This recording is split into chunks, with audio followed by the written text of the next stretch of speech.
नमस्कार दोस्तों, स्वागत है एक बार फिर आपके अपने YouTube चैनल जीवा स्टडी पर। मैं वरिष्ठ अध्यापक मुकेश कुमार जांगड़ आपका स्वागत करता हूं। तो अपना जो है कलाम का माइनर टेस्ट 4 चल रहा था और 2 क्लासेज हो चुकी है, 40 क्वेश्चन तक। आज तीसरी क्लास में हम क्वेश्चन नंबर 41 से लेकर 60 तक देखेंगे। तो जो भी चैनल पर नए हैं चैनल को सब्सक्राइब जरूर कर दें। आज के अपने क्वेश्चन है मनोविज्ञान के। तो सबसे पहला क्वेश्चन है, प्रिंसिपल ऑफ साइकोलॉजी नामक पुस्तक के लेखक कौन थे? ठीक है, प्रिंसिपल ऑफ साइकोलॉजी के जो है लेखक कौन थे? तो जल्दी से कमेंट करें। और ऑप्शन इसका 2 हो जाएगा सही, विलियम जेम्स। विलियम जेम्स ने जो पुस्तक लिखी उसका नाम क्या था? Principle of psychology. अगला क्वेश्चन है कि शिक्षा मनोविज्ञान शिक्षा का विज्ञान है, ये कथन किसका था? शिक्षा मनोविज्ञान शिक्षा का विज्ञान है, ये कथन किसका था? तो ये कथन आपका जो है पील महोदय का था। किसका?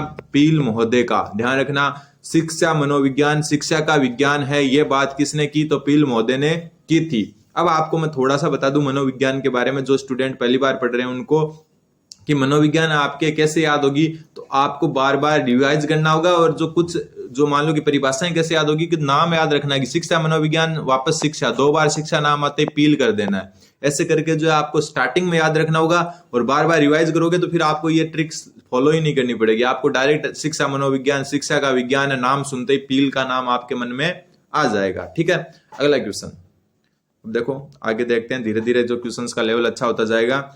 फिर है, मनोविज्ञान को आत्मा का विज्ञान मानने वाले विचारकों का सही समूह है। देखो, मनोविज्ञान की जो है बहुत सारी अवस्थाएं थी, जो 4 अवस्थाओं से मनोविज्ञान गुजरा है। तो यहाँ थोड़ा सा देख लेते हैं। सबसे पहले मनोविज्ञान जो है 4 अवस्थाओं से गुजरा है। मनोविज्ञान जो पहली अवस्था है उसको कहते हैं आत्मा की अवस्था। किसकी? आत्मा की अवस्था। ठीक है, पहली अवस्था कौन सी होगी? आत्मा की अवस्था। दूसरी अवस्था आपकी हो गई मन या मस्तिष्क की अवस्था। मन या मस्तिष्क की अवस्था। ठीक है, तीसरी आपकी जो अवस्था है वो हो गई आपकी चेतना की अवस्था। कौन सी? चेतना की अवस्था। और चौथी आपकी हो गई व्यवहार की अवस्था। तो ये 4 अवस्थाओं से मनोविज्ञान आज तक गुजरा है। सबसे पहले मनोविज्ञान जो है आत्मा की अवस्था, फिर मन या मस्तिष्क की अवस्था, फिर चेतना की, फिर व्यवहार की। ठीक है, और एक जो है आपका परिभाषा भी है, और आपको बताना है किसने दी, कि मनोविज्ञान ने सबसे पहले आत्मा का त्याग किया, फिर मन का त्याग किया, और फिर चेतना का त्याग किया, और वर्तमान में वो व्यवहार के साथ बना हुआ है। तो जल्दी से कमेंट करेंगे ये परिभाषा किसने दी थी। देखते हैं कितना याद है आपके। तो देखो, आत्मा का विज्ञान कहने वालों का नाम थोड़ा सा याद रख सकते हो आप। तो आत्मा का विज्ञान आपका किस किसने कहा? तो एक तो अरस्तु ने कहा, एक प्लेटो ने कहा, और एक हाथ देकार्ते ने। किसने कहा? अरस्तु, प्लेटो और देकार्ते ने। ठीक है, फिर आता है मन का या मस्तिष्क का विज्ञान। तो मन का विज्ञान कहने वाले में एक तो था पोम्पोनोजी। कौन था? पोम्पोनोजी। ठीक है, एक था आपका जो है लोक। कौन था? लोक। ये 2 नाम आप ध्यान रख सकते हो। कौन कौन? एक तो पोम्पोनोजी और एक लोक। फिर चेतना का विज्ञान। चेतना का विज्ञान एक तो जो विलियम वुंट है उसने कहा, एक विलियम जेम्स ने कहा। विलियम नाम ध्यान रखना। और वुंट का एक शिष्य था टिचनर, उसने भी कहा। किसने? टिचनर ने। तो ये 3 नाम आपको ज्यादा ध्यान रखना है। और एक नाम जो कई बार आ जाता है उसको भी लिख लेते हैं, वो सिली। क्या है? सिली। ठीक है, ये 4 जो नाम है ध्यान रखना। व्यवहार का विज्ञान सबसे पहले मैकडूगल ने कहा था। सबसे पहले किसने कहा था? मैकडूगल ने। और इसके अलावा व्यवहार में आपका जो है वाटसन भी आ जाता है। ये जो वर्तमान वाले थार्नडाइक वगैरह वो सारे व्यवहार के ही हैं। ठीक है, तो ध्यान रखना, मनोविज्ञान ने सबसे पहले आत्मा का त्याग किया, फिर मन का, फिर चेतना का, और वर्तमान में व्यवहार के साथ। ये 4 अवस्था है, आत्मा, मन, चेतना और व्यवहार। आत्मा का विज्ञान कहने वाले अरस्तु, प्लेटो, देकार्ते। मन या मस्तिष्क का कहने वाले पोम्पोनोजी और लोक। चेतना का कहने वाले वुंट, वुंट और जो है विलियम जेम्स, टिचनर और सिली। और जो है व्यवहार का जो कहने वाले कौन है? मैकडूगल और वाटसन। ये 2 इंपॉर्टेंट हैं। तो यहाँ आत्मा का विज्ञान पूछा, और आत्मा में अरस्तु, प्लेटो और देकार्ते 3 तो हैं। और यहाँ पर बोला कि सही समूह है, तो क्या हो गया? क्या हो गया? अरस्तु, प्लेटो और देकार्ते, ये 3 हो गए। तो ACD। तो ACD जो है सही उत्तर हो जाएगा। कौन सा होगा? ACD, option number 3। क्योंकि अरस्तु, प्लेटो और देकार्ते ने क्या बोला था कि मनोविज्ञान जो है क्या है? आत्मा का विज्ञान। पोम्पोनोजी ने मन या मस्तिष्क का विज्ञान बताया है। तो ये क्लियर हो गया आपके। अगला क्वेश्चन, विलियम मैकडूगल के अनुसार मनोविज्ञान है, अभी ऊपर पढ़ गया है। बस जीवा स्टडी पर यही चीज आपको अलग मिलेगी कि एक क्वेश्चन में इतनी डिटेल बता देते हैं कि अगला क्वेश्चन जो है कवर भी हो सकता है। तो विलियम मैकडूगल के अनुसार मनोविज्ञान क्या है? तो विलियम मैकडूगल के अनुसार अभी ऊपर जाके आए व्यवहार का विज्ञान, सर्वप्रथम व्यवहार का विज्ञान इन्होंने ही कहा था, विलियम मैकडूगल ने ही कहा था। अगला क्वेश्चन, क्वेश्चन नंबर 45। क्वेश्चन 45 बोल रहा है कि निम्न में से मनोविज्ञान की किस परिभाषा का संबंध स्किनर से है? देखो परिभाषाओं से क्वेश्चन जरूर बनते हैं, लेकिन एक या दो क्वेश्चन, तो उनको आपको थोड़ा सा नाम से ही याद रखना है कि जो है, मान लो कि ये पहली परिभाषा है कि मानव व्यवहार और मानव संबंध, ये दो शब्द याद रखने हैं, और ये किसने कहा वो हाथों हाथ आपके दिमाग में आ जानी चाहिए। ठीक है, तो इसमें ये पूछा कि स्किनर से संबंधित कौन से, तो पहली परिभाषा की बात करें कि मनोविज्ञान मानव व्यवहार और मानव संबंधों का अध्ययन है। तो इसमें देखो मानव व्यवहार मानव संबंध, यानी मानव मानव दो बार आ रहा है, तो इसको आपको याद रखना है crow and crow, crow and crow. दो बार मानव मानव आया तो यहाँ क्रो क्रो भी दो बार आ गया। ऐसे स्टार्टिंग में से याद रखना है, बाद में तो धीरे धीरे आपको वैसे याद हो जाएगी। तो मनोविज्ञान मानव व्यवहार और मानव संबंधों का विज्ञान है, तो ये किसने कहा? क्रो एंड क्रो ने। ठीक है, फिर आधुनिक मनोविज्ञान का संबंध व्यवहार की वैज्ञानिक खोज से है। तो जैसे वैज्ञानिक खोज नाम आए, व्यवहार की वैज्ञानिक खोज, तो ध्यान रखना मन, किसने कहा था? मन, ये नाम है मन। ठीक है, मन वो मन नहीं है जो अपने शरीर में मन वगैरह होता है, मन में मस्तिष्क वाला, वो नहीं है। ये जो है आपका अलग नाम है, ये किसी मनोवैज्ञानिक का मन। फिर मनोविज्ञान मानव प्रकृति का अध्ययन करता है। तो मानव प्रकृति नाम आती है, आपको ध्यान रखना है। ये किस किसने कहा था कि मनोविज्ञान मानव प्रकृति का अध्ययन करता है? तो बोरिंग और लेंगफेल्ड। ठीक है, बोरिंग और लेंगफेल्ड ने कहा था। अब मानव प्रकृति बोरिंग होती है, ऐसे याद रख सकते हो कि मानव की प्रकृति क्या होती है? बोरिंग टाइप होती है। तो ऐसे करके स्टार्टिंग में ऐसे याद रखोगे, बाद में बार बार जो नए स्टूडेंट है उनको बोल रहा हूँ, स्टार्टिंग में ऐसे याद रखोगे तो बाद में तो ये दिमाग में फिट हो जाएगा। ठीक है, फिर मनोविज्ञान व्यवहार एवं अनुभव का विज्ञान है, ये स्किनर ने कहा था। अब इसको कैसे याद रखोगे वो बताओ, इसको कैसे याद रखोगे? स्किनर से स्किन रखो याद। स्किनर से क्या हो गया? स्किन यानी त्वचा अपनी, और स्किनर से याद रखो स्किन, त्वचा का कोई डॉक्टर है वो बहुत अनुभवी है, वो क्या है? बहुत अनुभवी है। ऐसे करके याद रख सकते हो। ये सिर्फ स्टार्टिंग का आइडिया दे रहा हूं, अगर नए हो आप मनोविज्ञान में, बाद में पुराने होने के बाद में तो आप बार बार रिवाइज करोगे तो याद वैसे ही हो जाएगी। ठीक है, तो ध्यान रखना ये किस किसने दी आप देख सकते हो। तो इसने पूछा स्किनर से संबंधित, तो 4 नंबर जो है स्किनर से संबंधित है। Question number 46। क्वेश्चन 46 बोल रहा है विलियम वुंट ने लिपजिंग में प्रथम मनोवैज्ञानिक प्रयोगशाला की स्थापना कब की थी? विलियम वुंट ने लिपजिंग में प्रथम मनोवैज्ञानिक प्रयोगशाला की स्थापना कब की थी? सन पूछा है और सन याद होना चाहिए। गांधी जी के जन्म से 10 वर्ष बाद में, 1879 में। ठीक है, गांधी जी के जन्म से 10 वर्ष बाद में, तो 1879 में जो है विलियम वुंट ने लिपजिंग में जो है प्रथम मनोवैज्ञानिक प्रयोगशाला की स्थापना की थी। अगला क्वेश्चन है निम्नलिखित जो मनोविज्ञान में व्यवहारवाद का प्रवर्तक किसे माना जाता है? व्यवहारवाद का अभी ऊपर पड़ा है, व्यवहारिक वैज्ञानिक कौन था इनमें से? देखो वर्दीमर है ना, मैक्स वर्दीमर, इसको तो आपका जो है वर्दीमर को माना जाता है आपका गेस्टाल्टवाद का। किसका माना जाता है? गेस्टाल्टवाद का जनक। ठीक है, गेस्टाल्टवाद का जनक कौन है? मैक्स वर्दीमर। ठीक है, और गेस्टाल्टवाद होता है सूझ का सिद्धांत वगैरह होता है ना, वो गेस्टाल्टवाद के अंतर्गत आते हैं। तो गेस्टाल्टवाद का जनक किसको माना जाता है? ये संप्रदाय है गेस्टाल्टवाद, इसका जनक माना जाता है मैक्स वर्दीमर को।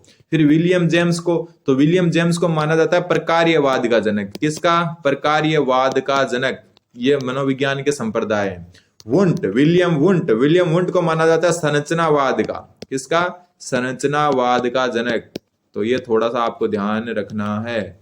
तो वाटसन इसको क्या माना जाता है? व्यवहारवाद का। और इसका उत्तर क्या होगा? यही होगा कि व्यवहारवाद का प्रवर्तक पूछा है तो व्यवहारवाद का प्रवर्तक कौन है? ये संप्रदाय है, गेस्टाल्टवाद, प्रकार्यवाद, संरचनावाद, व्यवहारवाद। तो इनका जो व्यवहारवाद है उसका जनक वाटसन को माना जाता है। इसका उत्तर ये होगा। बात 3 ऑप्शन की करें तो मैक्स वर्दीमर को जो है गेस्टाल्टवाद का जनक माना जाता है, विलियम जेम्स को प्रकार्यवाद का, और विलियम वुंट को माना जाता है संरचनावाद का जनक। ठीक है, अगला क्वेश्चन है शिक्षा मनोविज्ञान अध्ययन है। जो शिक्षा मनोविज्ञान है वो किसका अध्ययन है? शिक्षण प्रक्रियाओं का है, तो बिल्कुल है। ठीक है, अधिगम का है, तो बिल्कुल है। अधिगमकर्ता का है तो बिल्कुल है। तो शिक्षा मनोविज्ञान शिक्षण प्रक्रिया, अधिगम और अधिगमकर्ता तीनों का अध्ययन है, तो ऑप्शन नंबर 4 इसका सही उत्तर हो जाएगा। ये तो इजी क्वेश्चन था। अगला क्वेश्चन, क्वेश्चन नंबर 49।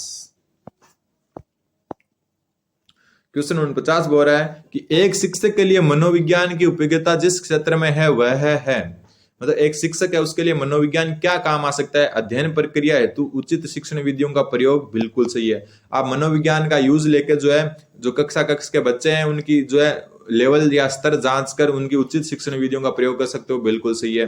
फिर बालकों के सर्वांगीण विकास में, बिल्कुल सही है, मनोविज्ञान बालकों के सर्वांगीण विकास में सहायक है। फिर कक्षा की समस्याओं के समाधान में, तो ये भी सही है। क्यों? क्योंकि आप मनोविज्ञान से जो है बच्चे जो है जिस स्तर पर है, जिस एज में है, हर चीज का आकलन करके उनका स्तर जान सकते हो, जिससे जो है कक्षा की जो समस्याएं आती है उससे निजात पा सकते हो। तो उपरोक्त सभी इसका सही उत्तर हो जाएगा। ठीक है, एक ध्यान रखना, साइकोलॉजी में एक बात तो क्लियर है कि जो चीजें पॉजिटिव सेंस देती है ना, जो चीजें पॉजिटिव सेंस देती है वो हमेशा उत्तर में शामिल होती है। ये सारे पॉजिटिव सेंस दे रहे हैं, ठीक है, तो ये सारे के सारे जो है आपके शामिल है, तो उपरोक्त सभी इसका सही उत्तर हो जाएगा। Question number 50। क्वेश्चन 50 बोल रहा है कि निम्न में से कौन संज्ञानवादी मनोवैज्ञानिक था? सबसे पहले इसके प्रवर्तक कौन थे संज्ञानवाद के? तो आपको पता है जीन पियाजे। कौन थे? जीन पियाजे, संज्ञानवाद के जनक भी कह सकते हो इन्हें। लेकिन जो है संज्ञानवादी मनोवैज्ञानिक कौन था? सिर्फ जीन पियाजे नहीं थे, और भी इनके साथ था, तो वो थे कौन? जेरोम एस ब्रूनर, ये भी संज्ञानवादी ही थे। ये भी क्या थे? संज्ञानवादी। जीन पियाजे के जैसे जो है ब्रूनर भी संज्ञानवादी थे। तो अगर संज्ञानवाद का नाम आए तो आपको दोनों याद रखने हैं, किसको? जीन पियाजे को भी याद रखना है और जेरोम एस ब्रूनर। ठीक है, ब्रूनर और पियाजे दोनों ही संज्ञानवादी वैज्ञानिक मनोवैज्ञानिक थे। ठीक है, अगला क्वेश्चन, क्वेश्चन नंबर 51। ये क्वेश्चन इजी क्वेश्चन आ रहे हैं। क्वेश्चन 51 बोल रहा है कि निम्न में से कौन सा शिक्षा मनोविज्ञान का कार्य नहीं है? शिक्षा मनोविज्ञान का कार्य नहीं है। सिर्फ ध्यान रखना, नाम ध्यान रखना, मनोविज्ञान के कार्य नहीं पूछे, शिक्षा मनोविज्ञान के कार्य पूछे। सबसे पहले अधिगमकर्ता को जानना, तो बिल्कुल सही है। फिर विषय वस्तु का चयन और संगठन करना, तो बिल्कुल सही है, ठीक है। अगला क्या है? सीखने की प्रवृत्तियों के लिए सलाह देना, तो बिल्कुल सही है। फिर असामान्य मनोविज्ञान वाले व्यक्तियों को समझना, ये शिक्षा मनोविज्ञान का कार्य नहीं है, ये मनोविज्ञान का कार्य हो सकता है। तो उत्तर हो गया ऑप्शन नंबर 4। क्या हो गया? ऑप्शन नंबर 4 कार्य नहीं है। शिक्षा मनोविज्ञान का कार्य नहीं पूछा है, मनोविज्ञान का कार्य नहीं बोलते तो ये भी हो सकता था, लेकिन शिक्षा मनोविज्ञान का कार्य असामान्य मनोविज्ञान वाले व्यक्तियों को समझना बिल्कुल भी नहीं है। सिर्फ अधिगमकर्ता को जानना है, विषय वस्तु का चयन यानी कि जो आप पढ़ा रहे हो वो बालकों के स्तर का है या नहीं वो, और सीखने की प्रवृत्तियों के लिए सलाह, जो सीखने की आपकी विधियां हैं, शिक्षण विधियां हैं, उनके लिए सलाह देना, ठीक है, ये सब शिक्षा मनोविज्ञान के कार्य हैं। असामान्य मनोविज्ञान वाले व्यक्ति को समझना मनोविज्ञान का कार्य हो सकता है, लेकिन शिक्षा मनोविज्ञान का कार्य नहीं है, ध्यान रखना, ठीक है। अगला क्वेश्चन, ऐसे क्वेश्चन अपने आप हो जाते हैं, पढ़ने की जरूरत नहीं होती है, जो ये ऊपर क्वेश्चन आया था उस हिसाब के। फिर ये क्वेश्चन देखो, किसके अनुसार शिक्षा मनोविज्ञान व्यक्ति के जन्म से लेकर वृद्धावस्था, ये बहुत फेमस परिभाषा है, तक सीखने संबंधी अनुभवों का वर्णन और व्याख्या करती है। जो है बहुत इंपॉर्टेंट है, जन्म से वृद्धावस्था तक क्या है? शिक्षा मनोविज्ञान व्यक्ति के जन्म से वृद्धावस्था तक सीखने संबंधी अनुभवों का वर्णन और व्याख्या करती है। तो जन्म से वृद्धावस्था नाम आते क्रो एंड क्रो, ठीक है, बहुत इंपॉर्टेंट परिभाषा है, बहुत बार रिपीट हुई है, रीट में भी आई है, सेकंड ग्रेड में भी आई है, तो इसको आपको थोड़ा सा ध्यान रखना है क्योंकि ये रिपीटेड है, बार बार आती रहती है। तो जन्म से वृद्धावस्था नाम आते क्रो एंड क्रो कर देना, ठीक है। अगला क्वेश्चन, क्वेश्चन नंबर 53, रचनावादी अधिगम में शिक्षक की भूमिका क्या होती है? तो रचनावादी अधिगम होता है, उसमें शिक्षक की भूमिका क्या होती है? तो इसमें होती है आपका निर्देशक के रूप में, ठीक है। क्या होती है? निर्देशक के रूप में। ये अलग से नोट कर सकते हो, वरना अगर आपके नोट्स में है तो अच्छी बात है। तो ना तो सरलीकृत करने वाली की होती है, ना प्रशासक के रूप में होती है। प्रशासक तो एक नेगेटिव शब्द हो गया, ठीक है। और एक हो गया टोली नायक, तो ये भी जो है रचनावाद से संबंधित नहीं है। निर्देशक, आप जो है बच्चों को निर्देश करेंगे, और वो रचनावादी एक प्रकार से करके सीखो जैसा सिद्धांत है। तो आप खुद जो है शिक्षक निर्देशित करेगा, बच्चे खुद करेंगे, तो ही वो रचनावादी अधिगम टाइप होगा। तो निर्देशक के रूप में होती है, ध्यान रखना। अगला क्वेश्चन, क्वेश्चन नंबर 54 क्वेश्चन। ये भी क्वेश्चन अगर आपने पढ़ा भी नहीं है तो भी, अगर थोड़ा बहुत भी मनोविज्ञान आता है तो कर सकते हो। निम्न में से विकास का सिद्धांत नहीं है पूछा है, ठीक है। सबसे पहले निश्चित प्रतिमान का सिद्धांत, निश्चित प्रतिमान का सिद्धांत तो बिल्कुल सही है, विकास एक निश्चित दिशा में चलता है, ठीक है। फिर है विशिष्टीकरण से सामान्यीकरण की ओर बढ़ने का सिद्धांत, तो गलत है। जो विकास है हमेशा सामान्य से विशिष्ट की ओर होता है, ना कि विशिष्ट से सामान्य। सामान्य से विशिष्ट की तरफ होता है। तो ये जो है नाम से पता चल रहा है कि विशिष्टीकरण से सामान्यीकरण नहीं होता, सामान्यीकरण से विशिष्टीकरण होता है, तो ये गलत हो गया।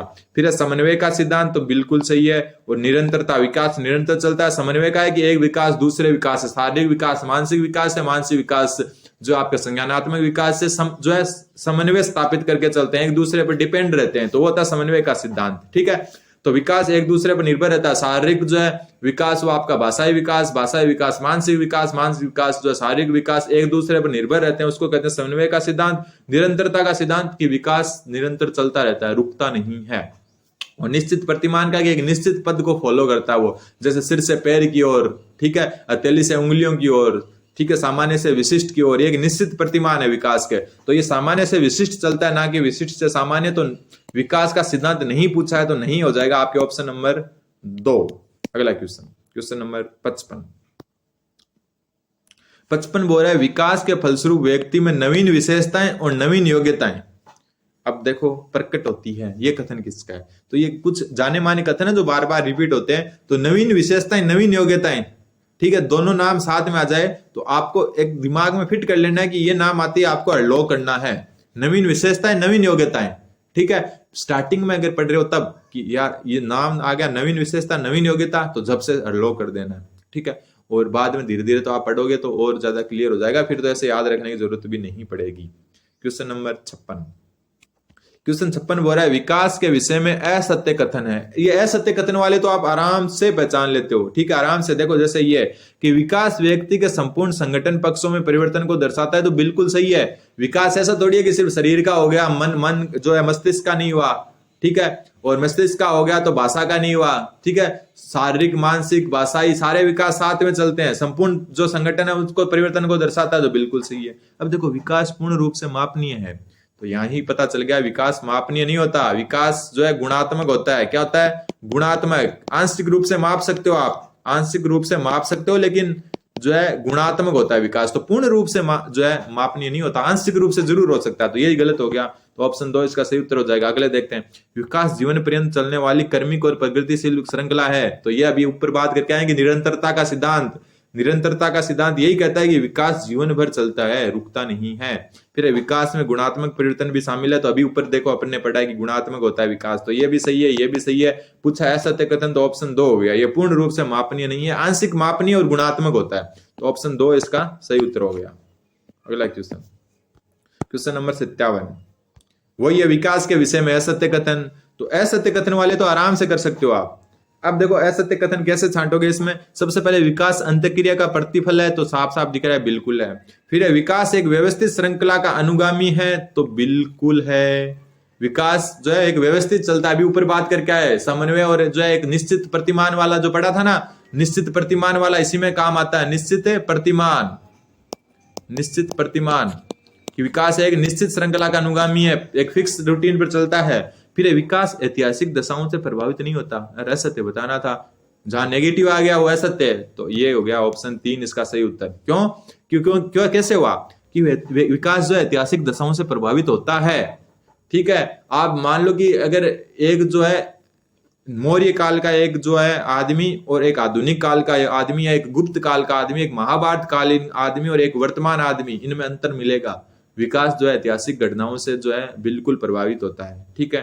हर जो है ऐतिहासिक घटनाओं से विकास प्रभावित होता है। ऐतिहासिक जो है आपके अनुवांशिक, प्राकृतिक, ठीक है, देशों में भी अंतर हो जाता है। चाइना के लोग भारत के लोगों में अंतर मिलता है आपको विकास में, तो भौगोलिक स्थिति का भी फर्क पड़ता है विकास में। भौगोलिक, ऐतिहासिक, आर्थिक का भी मिलता है। गरीब जो बच्चा होगा वो और अमीर बच्चा होगा, उनका विकास अलग अलग टाइप से होगा। तो आर्थिक, ऐतिहासिक, राजनीतिक का भी पड़ता है। जिस देश में तानाशाही है, जैसे उत्तरी कोरिया है, वहां का एक आदमी होगा, उसका जो है विकास अलग तरीके से होगा, और एक जो लोकतांत्रिक देश का विकास अलग तरीके से होगा। तो ऐतिहासिक, राजनीतिक भौगोलिक हर परिस्थितियों का फर्क पड़ता है, तो ये ऐतिहासिक दशाओं से प्रभावित नहीं होता, ये क्या हो गया, गलत हो गया। और विकास सांस्कृतिक परिवर्तनों से प्रभावित होता है। अभी बात कर रहे हैं एक देश दूसरे देश से अलग मिलेगा आपको, क्योंकि अलग अलग संस्कृति है। तो चाइना के लोग जो है भौगोलिक में भी आ सकता है और सांस्कृतिक में भी आ सकता है, और भारत के लोग चाइना के लोग से अलग है, क्योंकि यहाँ का भूगोल अलग है, यहाँ की संस्कृति अलग है। तो ये जो है हर चीज से प्रभावित होता है। तो विकास जो है ऐतिहासिक दशाओं से प्रभावित नहीं होता, यह सत्य कथन है। Question number 58। ठीक है, अच्छी क्लास चल रही है आपकी, चैनल को सब्सक्राइब जरूर कर दें। विकास केंद्र से परिधि की ओर होता है, बिल्कुल होता है। विकास हमेशा केंद्र से परिधि की ओर होता है। विकासात्मक दिशा का यह सिद्धांत क्या कहलाता है? तो विकासात्मक दिशा का यह सिद्धांत कहलाता है आपका, क्या कहलाता है? दोबारा देखो, विकास जो है केंद्र से परिधि की ओर होता है, तो यह कहलाता है प्रोक्सिमोडिस्टल। ठीक है, बात आ जाए प्रोक्सिमोडिस्टल का, तो यह केंद्र से परिधि की ओर होता है, केंद्र से परिधि की ओर होता है। ठीक है, परिधि, एक बार से लिख देते हैं, परिधि।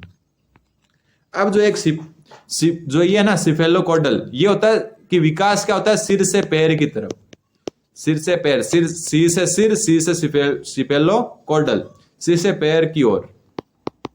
तो ये दो चीजें ध्यान रखनी है, केंद्र से परिधि की ओर हो तो प्रोक्सिमोडिस्टल, और जो है सिफेलोकॉडल है ये कब होगा, सिर से पैर की तरफ, सिर से सिर, सिर से सिफेलोकॉडल। तो ये ध्यान रखना है। तो इसका उत्तर हो जाएगा ऑप्शन नंबर 3।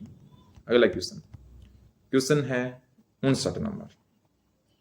59 नंबर क्वेश्चन बोल रहा है कि ब्रूनर के संज्ञानात्मक विकास की अवस्था जो जीन पियाजे के ठोस संक्रियात्मक अवस्था के समांतर है। देखो, पियाजे की 5 अवस्थाएं थी, जो पेशीय उत्तक अवस्था है, ठीक है, वैसे करके जो तीसरी अवस्था थी उसका नाम था ठोस संक्रियात्मक अवस्था। कौन सी अवस्था थी? ये 3rd अवस्था थी। और इसकी जो एज जो थी, इसकी जो आयु का काल था वो 7 से 11 वर्ष था। ठीक है, एक मिनट, ये कितना था? 7 से 11 वर्ष था इसका। ठीक है, ठोस संक्रियात्मक अवस्था तीसरी अवस्था थी ब्रूनर जो पियाजे के सिद्धांत की, उसमें 7 से 11 वर्ष के बच्चे थे। अब बात करें ब्रूनर का संज्ञानात्मक विकास, तो इसमें भी 3 अवस्था थी। इसमें सबसे पहली अवस्था थी सक्रिय अवस्था, सक्रिय अवस्था, और सक्रिय अवस्था आपकी थी सक्रिय अवस्था थी जन्म से, एक मिनट, सक्रिय अवस्था है जन्म से 2 वर्ष तक, जन्म से 2 वर्ष। ठीक है, दूसरी अवस्था थी आपकी प्रतिबिंबात्मक। कौन सी? प्रतिबिंबात्मक। और प्रतिबिंबात्मक अवस्था आपकी 2 वर्ष से 7 वर्ष तक। ठीक है, तीसरी अवस्था थी आपकी संकेतात्मक। कौन सी? संकेतात्मक अवस्था, और ये थी आपकी 7 से 11 वर्ष तक। ये 3 अवस्था थी। और जो आपकी ठोस संक्रियात्मक अवस्था है वो जीन पियाजे के सिद्धांत की तीसरी अवस्था थी, जो भी 7 से 11, और यहाँ 7 से 11 कौन सी है? संकेतात्मक। तो ऑप्शन नंबर 3 इसकी सही उत्तर हो गया। ऑप्शन नंबर जो है 3 इसका सही उत्तर हो गया। सक्रिय अवस्था है जन्म से 2 वर्ष, प्रतिबिंबात्मक है 2 से 7, और संकेतात्मक 7 से 11, और ठोस संक्रियात्मक भी 7 से 11 है। तो संकेतात्मक और ठोस संक्रियात्मक समांतर अवस्थाएं हैं। आज का लास्ट क्वेश्चन नंबर 60। फिर 8 से 12 वर्ष की आयु के बालक का संबंध पियाजे के नैतिक विकास, वो संज्ञानात्मक विकास था, अब नैतिक विकास के सिद्धांत की किस अवस्था से है? तो जो पियाजे का नैतिक विकास था उसकी भी 3 अवस्था थी। पहला है नैतिक यथार्थवाद। क्या था? नैतिक यथार्थता, नैतिक यथार्थता। और ये आपकी थी 7 जो है जन्म से 8 वर्ष तक, 7 या 8 वर्ष तक। ठीक है, अरे यार एक मिनट, तो ये क्या थी? जन्म से 8 वर्ष तक। फिर आती है नैतिक समानता। कौन सी? नैतिक समानता। तो नैतिक समानता की अवस्था जो आती है आपकी, आती है 8 से 12 वर्ष तक। ठीक है, फिर आती है नैतिक सापेक्षता, नैतिक सापेक्षता, और ये आती है आपकी 12+ यानी 12 वर्ष से ज्यादा में। तो यहाँ पर ये आपको पूछा गया कि 8 से 12 वर्ष के आयु के बालक का संबंध नैतिक विकास की किस अवस्था से? तो 8 से 12 नैतिक समानता से। तो ऑप्शन नंबर 2 इसका सही उत्तर हो गया। नैतिक यथार्थता इसका 8 जन्म से लेकर 8 वर्ष तक है, और नैतिक सापेक्षता है इसका आपका 12+ है।